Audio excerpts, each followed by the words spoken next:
联合国反种族歧视委员会上周要求中国代表团回答新疆维吾尔自治区数百万维吾尔人被投入在教育营的问题。今天，中国代表团作出了回答，否认了新疆维吾尔自治区存在的维吾尔人在教育营。中共中央统战部副局长胡联合发言表示，各族人民安居乐业，宗教信仰自由得到充分保障，不存在任意拘押的问题，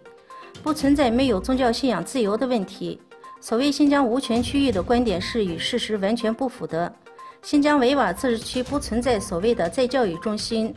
不存在任意拘押和虐待的问题。所谓上百万维吾尔人被拘押在教育中心的说法完全不符合事实。对此，联合国反种族歧视委员会委员麦克杜格尔很生气，问道：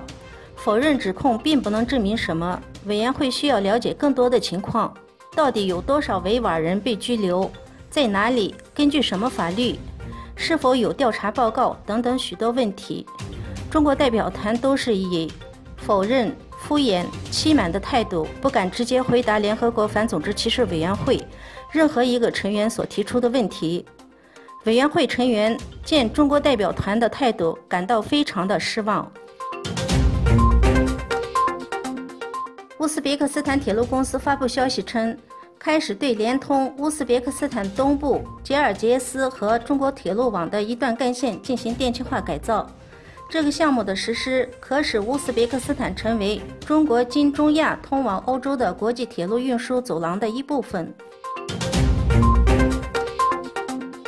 当地时间8月13日，中共外交部发言人陆康对外宣布，应中国国务院总理李克强的邀请，现任马来西亚总理马哈蒂尔将于8月17日至21日正式访问中国，这将是马哈蒂尔上任大马总理后的首次访华。当天，已93岁高龄的马哈蒂尔接受美联社专访时透露，他此行将寻求取消由前任政府与中方签署的2项“一带一路”基础建设计划，即2016年与中国政府签署的2条天然气管道，以及全线达688公里的东岸铁路线建设计划，共涉及资金逾221亿美元。马哈蒂尔直言，我们不需要这2个开发项目，我们认为他们是不可行的，想要放弃这些计划，并表示，如果不能取消这些计划，大马政府将会搁置有关项目，等到未来有需要时再考虑重启工程。美国参议院要求国防部五角大楼在议案实现立法后，最迟90天内拟制一份土耳其美国关系报告。议案中要求，直到向国会递交报告为止，将暂停为土耳其交付 F-35战机。根据由美国高级官员提供的报告称，内塔尼亚胡5月22日与几名顾问飞往埃及，并停留了几个小时，当天晚上就回到了以色列。美国高级官员表示，内塔尼亚胡与塞西讨论了埃及为促进加沙问题的外交解决方案。